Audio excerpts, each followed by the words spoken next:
Hello, Monetization Nation. Welcome back to another episode with Scott Abel. In the last episode, we discussed three key aspects for creating great content. In today's episode, we'll continue the discussion of content marketing by discussing content operations, or how we can manage and protect our content. Scott will share a strategy for content creation and monetization, and we'll discuss internal and external credibility marketing. Going back to one of your previous points where you talked about the importance to store and organize the data and protect it as one of our most valuable assets. I'll tell you a painful story of how I learned this the hard way. I had an employee that quit, and I did not have a system like that. And she had all of her files on her computer. We had paid so much money to develop this massive amounts of files, and she cleared her computer and deleted every single file on her computer and turned in a blank computer to me at the end. And I lost all of the data, tens of thousands of dollars of stuff that I had paid her to create that she just deleted. And she thought she had every right to do that. Yeah. And think about the flip side. I'm a contractor. Sometimes that's the role I play. And when I do, I often have to sign documents like non-disclosure agreements and things of that nature. I also have to sign a document that says I'll manage that content and give it back to them. That's their intellectual property, if that's the case, right? Sometimes that's not the case. Sometimes I'm writing something and they just take it and do what they want with it. And it's not really important. But when they make me sign those agreements, I often ask them, what process do you have in place to back up in case what happens if I die? Well, guess what? In the middle of a contract, I had brain surgery. I had brain cancer and they removed a tumor. Guess what? No work, doesn't matter what you say, doesn't matter what your contract says, doesn't matter anything, brain.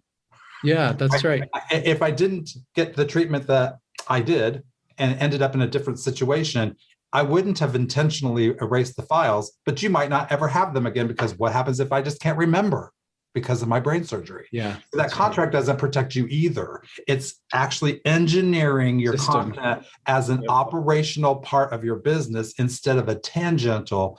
It's usually content is treated as a necessary evil often. Software developers in particular, they're proud of their code. They write in a language that produces a product that people can use, and I'm sure that it's delightful to them when they see that happen. But then the content is thought of as an afterthought. Oh yeah, well, somebody will probably have to write up some instructions. Yeah, probably. If it's a brand new product that's going to market and you just invented it, unless you invented a way for it to be super easy to use and that they won't have to know anything, then you're going to have to create some content. And it may not be written words. It might be a video. It could be other kinds of content, but you're going to need to create it. And it's often an afterthought. It also gets caught in this trap, which is a bad place for it to be. It gets caught in the trap of a necessary expense instead of an opportunity to make revenue. Let me give you an example. You document products. You have to tell people how to use them, how to open the box, how to set up a product, how to clean it, how to maintain it, how to repair it, maybe how to return it. There's a lot of things people might need to know. That information is already part of if you have an existing product, people have an experience already. They already had to open it. They already had to try to use it. They already had to try to clean it. They already had to try to repair it or replace it or return it.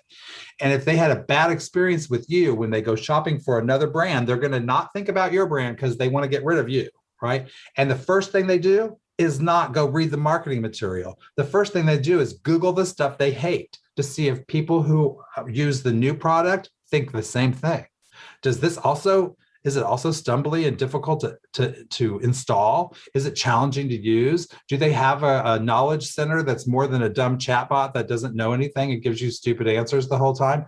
And so people are actually recognizing that the documentation about a product is being used in the decision-making process about whether or not they should purchase it or not. And so this is a great opportunity for content producers to produce content that's not marketing content, but that shows the value. This company is organized. We have all the information you need in one place. It's available in your language. You can get it on the device you choose.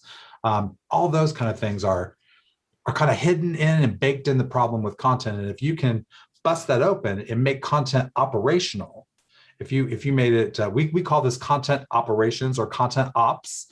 In development, they call it DevOps, right? So it's just operationalizing content and making it part of your everyday routine, documenting it and governing it and making sure that it performs in the way that you want.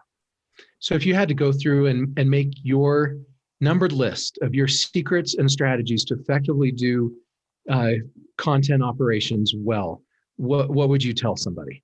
I'd say that if you can't answer, if the answer to this question isn't yes, the question is, can you deploy or put to work the information you pay people to create or curate from others? Can you put it to work for any reason that you need today? If a new reason comes up, can you do it? And the answer isn't can Nathan do it? It's can the company do it? Because as you pointed out, what happens when Nathan's not there? Yeah. Right? Somebody leaves, it's a contractor. They were the wheel, they were the cog that kept the process going. And then when that person disappears, the knowledge disappears with it. Or when that laptop disappears, the knowledge disappears with it. Yeah. Or when a hacker is able to get into your existing system and make your content disappear. These are things that we don't plan for. And what people generally say is, oh, well, we couldn't have known. Well, I'm here to tell you, you totally can know. I know it, and I'm telling you, and so have lots of other people. And I'm just waiting. It's going to happen. You're going to see a headline. This is my prediction that can be tweetable. You're going to see a headline where there is a big ass company that wakes up one morning and all their content is gone. I'll tell you a story of this. All gone. I had a consulting client. A friend of mine used to go to a church congregation. I helped him buy a domain name. It was a one-word domain name. Yeah. I mean, he mortgaged his house, did everything, launched his website. He was on Dell servers. Yeah. And a hacker got in and they deleted his whole website. They did exactly what you're talking about. I mean, he mortgaged everything to build this business. But he wasn't worried because he was paying Dell to do backups. Right. But what he missed is Dell goes in every day and they overwrite the previous day's backup with the new day's backup. So when the hacker got in and deleted the website and they had blank files, they overwrote his backup with nothing. With nothing. Exactly. And so his backup had nothing in it. His site had nothing, and he lost his whole business overnight because of a hacker deleting his content. And what happens is in companies, this isn't really about security. Security just creeps in because humans, right? Humans who have malicious behavior can, in fact, not want to steal anything from your company. They may just want to put you out of business. That's right. And I wouldn't put it, given the state of the world today, I wouldn't put it past somebody who was a little unethical to pay somebody to hack into their competitors and just wipe it out. And that gets rid of them. Or if they have a different political view than you have, right? There's lots of reasons why someone might want you gone. Exactly. And so it's not so much about security as it is, do you think about the life cycle of your content? How, where it starts with an idea, right? Somebody first has to say, oh, we should probably do that. We should probably make a video that explains how our product works, or we should do whatever. And then somebody else says, okay, great, let's give that to so-and-so. And then they're going to figure out how to do that. And so what happens is there's lots of these ideas throughout your enterprise all day long. The bigger your company, the more ideas there are. And then there are more people assigned to go figure out how to do it. None of those people work together. So they're all figuring out how to do it a different way in every single department. And even if they learn from another department, they're just copying whatever the other department's doing oftentimes. And then they'll make one or two tweaks because their department is different. So every one of those differences introduces a new variable that we have to keep track of when you try to manage the whole company. If each department, for example, it is not uncommon for a big company to have 8 or 10 content management systems from different companies. Why? Yeah, that's right. There are some very good reasons in each department why every once in a while you need something different. But the different products, they exist not to be different. I mean, they exist to be differentiated from their competitors, but they actually have to play in a symbiotic relationship with other tools. So most products today connect to others, right? All of our devices in our house connect. Your light bulb can connect to your speaker to your watch to your phone, and all this is made possible because people understand that information has to be interchanged between two devices, just like two people do. And so we have to equip our companies with kind of the mentality of rethinking how content is produced, which also means you have to rethink how it's maintained, how it's archived, and how it's destroyed, or how it's rescued. When you said that word backup, I just find that humorous, because as soon as somebody says, I'll bring this up at a conference and somebody will raise their hand and they'll say, well, that's why we have backups. And I go, okay, when was the last time you woke up, went to work, no content's there, whole website's gone, everything's gone, and you push your button back up, and what happens? That's not how it works. A backup is a recording of some stuff. It does not magically put it back. That's right. Have you ever had to migrate from a recorded version of your life and put it back into where it's supposed to be?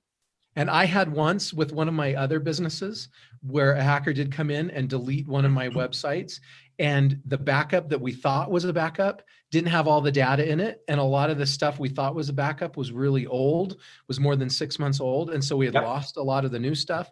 So even though you think you have a backup, you probably don't have what you think you have. Correct. And you don't have to think about this as a security problem only. It's a productivity and efficiency problem. For example, if your content is created by different human beings, and the chances are very great the larger your company gets, that even if they land on a web page, multiple people might have been involved in writing or rewriting or editing or proofreading those words. And then if you translate, because you're trying to go to a different country or speak to people in a different language, you also encounter more additional changes. Those things all have to be managed as well. And they need to be managed in a repeatable, systematic way. They can't be the employee or the contractor that's the best person because he or she knows how to do it better than you and I do. That's nice, but it can't rest on them. It's a mistake to do that because you don't have the ability to come back later and you know, it's like there's not very much forgiveness in making that mistake, right? You couldn't say, oh, undo, because there's an undo button on your computer, but is there undo hacker? Yeah. No. Right. No, that's not in there, and it needs to be. And think of the effect on the company for lack of credibility, for the revenue that can be lost, for the lawsuits.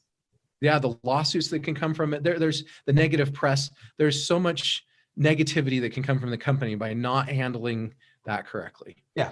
And then you get the pain in the ass people. They're not really trying to wipe out your content. They are trying to embarrass you. That happens a lot with politicians. There were several politicians that woke up and found their website basically redirecting people to their competitors' website. And that to me, that's funny because that just shows you how naive some folks are. They just think because they have a password, like, oh, there's a password, it's not like I just left that website up there with no password. I'm like, okay, if somebody really wanted to get in there, your little password is not going to stop them. Yeah. They're going to get in there because they're good at what they do and you're not a specialist. So I guess part of the other message is hire content specialists to talk about what it is that you want your content to be able to do. One of the things I've learned is that, and I didn't learn this, I learned this from other people. So there are many, many, many smart people in the world that contributed to this idea that I had, which is that if you take your content and you treat it like a business asset, and then you school everybody in your organization to behave in a way that produces content more like a factory, you immediately get the criticism that you're trying to take away my creativity. This is the big challenge. And then so organizations who have a HR message, we value our employees and we can't wait for ideas to bubble up from the inside. That may be or maybe not true.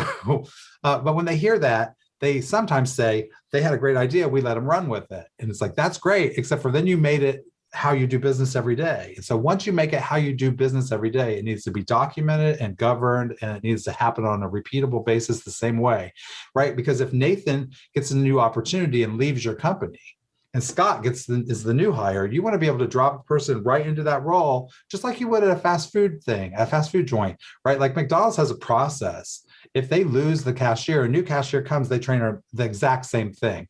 There's none of this, the previous cashier used to do it differently, so we don't know where that is. Yeah. Right?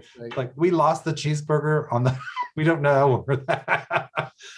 You would never do that. And it wouldn't be acceptable, but it's totally acceptable in the content world. So I had this kind of aha moment that leaders don't care about any of this. Leaders of companies care about building capability. So if you go and say, I want to fix our content problem, what they hear is, okay, blah, blah, blah, some kind of content problem. How much is it going to cost and why would I want to do that? If you get that far. I don't think you normally do. I think that if you went in and you said, look, I read the annual report to shareholders and you told them that we were going to work on customer experience this year because we got a negative JD Power analysis, and score last year in the customer experience area. And we want the investors to continue giving us money. So you promised them that we were going to allocate money to take care of this customer experience problem. Would knowing that the content is mostly responsible for these customer complaints be useful to you as a leader? And if I could develop a capability where that content would be useful to people that they wouldn't need to call the support center, would that help you? And what the leader hears is that you're building a capability to get rid of the one problem that he already has and has told the investors he's going to invest and get rid of. And that may be a she or a he, by the way, right. the leaders. But I think you get the point there, right? It's about turning respecting content like you would anything else and treating it in the way you do all the other things that you value to run your company. What is your best monetization secret or strategy? My best monetization secret or strategy, and actually it's a secret strategy, is to rely on other people to help you make your money. So if you, for example, as a thought leader, I could charge people to listen to me, or I could bring 45 people together and charge people to listen to 45 people. And I'm the guy that orchestrated it. So you get more credibility from it, and you're a higher quality product and service that you are selling. Yes. And to be honest, you don't have to be an expert. I'm not encouraging non-expertise, but you don't have to be the expert to be the expert coordinator. You can coordinate and bring people together. So I'm kind of a super connector instigator. I stand up and say, why on earth did I invite a bunch of information developers, people who get paid to create content, to hear a neuroscientist speak?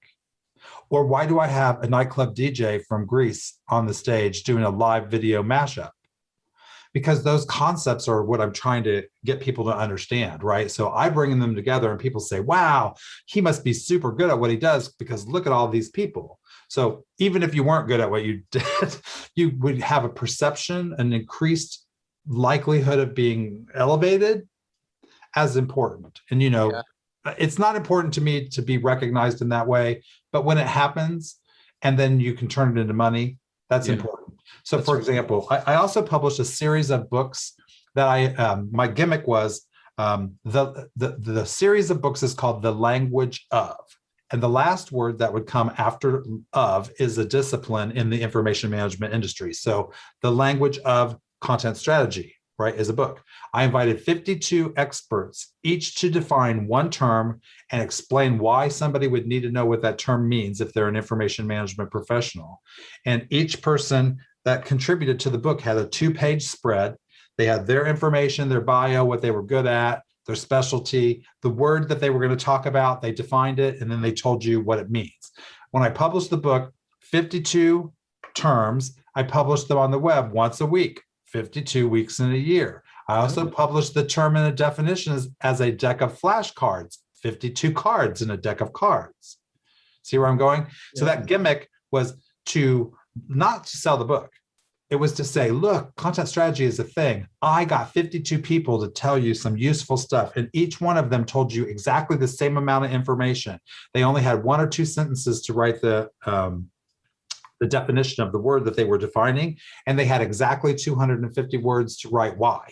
And if they wrote more than that, we just deleted some of the words. And if they said they couldn't do it, then we deleted them from the book, because I wanted it to be quick and dirty and a way to recognize people. So I created the book, and it had 52 co-contributors. But really what it had was 52 evangelists for that book. Because you can't wait to tell people that you're featured in this book. And by the way, it was super easy for you to do because you only had to write one definition and then a 250-word essay. You didn't have to write a book. Yep. I mean, not to diminish the value of 250 words. There were people who said, wow, like I'm an expert in this topic and it's really difficult to say everything I want to in 250 words. So I'm like, that's why I'm not asking you to say everything you want to. I'm asking you to only say 2 things. What is this word? The is, right?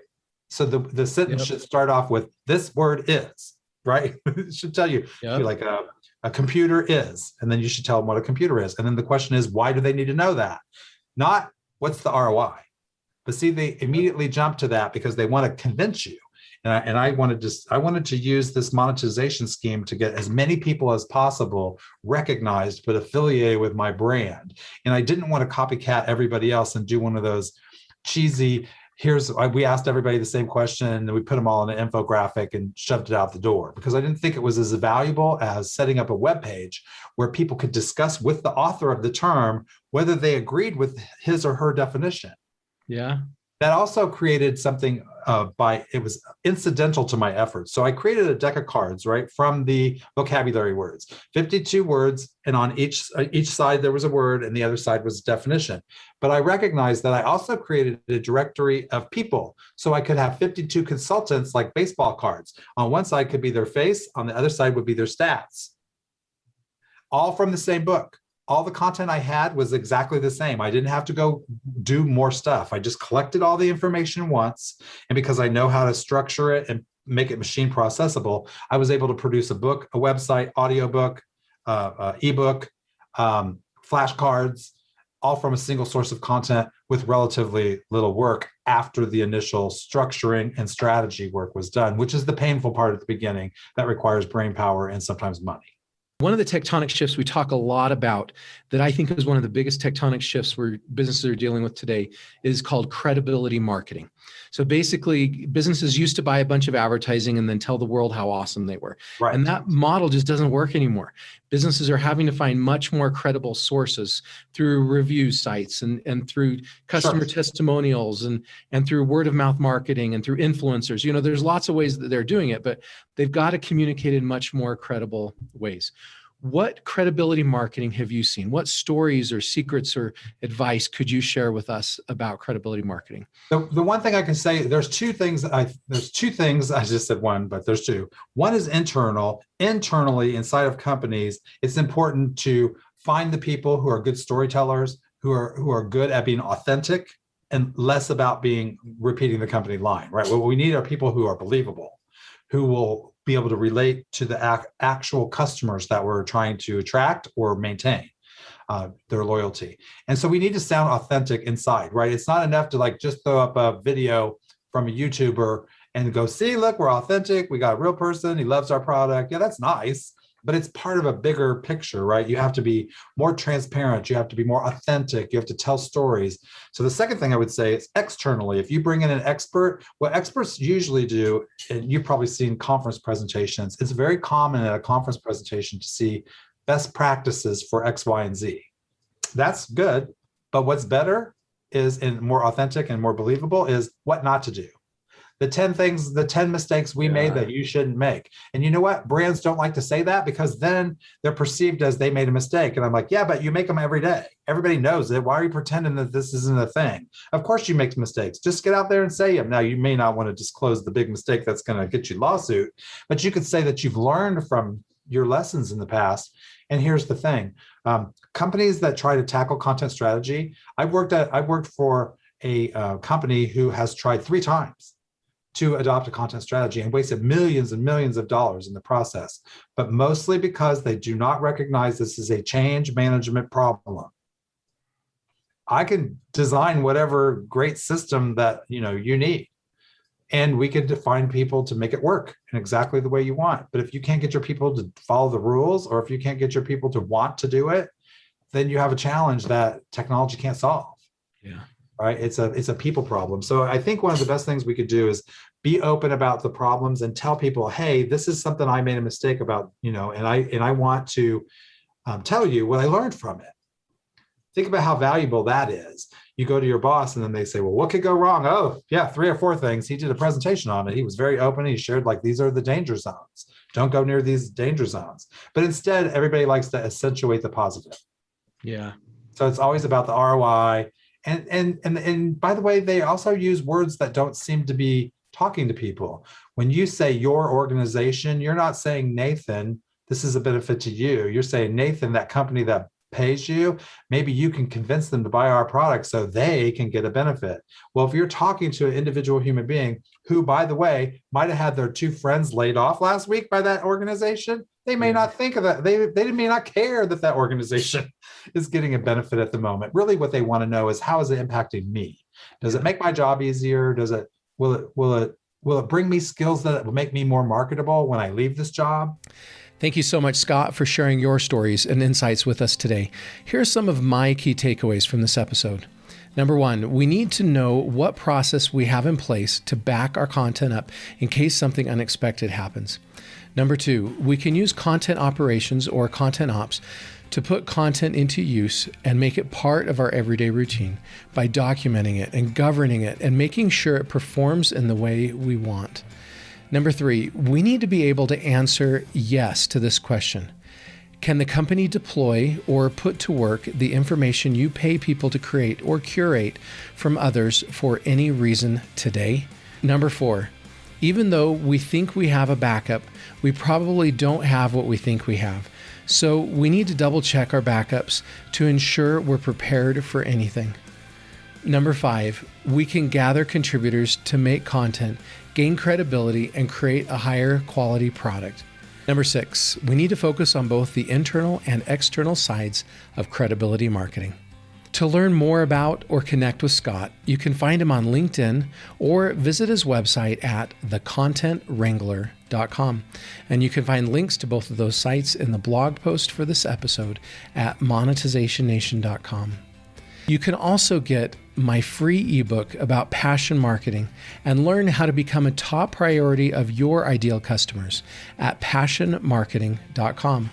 You can also subscribe to Monetization Nation on YouTube, Instagram, Twitter, our Facebook group, and on your favorite podcast platform. And if you've received value from this episode, I'd be very grateful if you commented on, liked, or shared it. Thanks for joining me for this episode. I wish you success in your content operations. Do you want to become a better digital monetizer? To receive great monetization stories and secrets, please go to monetizationnation.com and join free. And if you liked today's episode, please subscribe to the show and share it.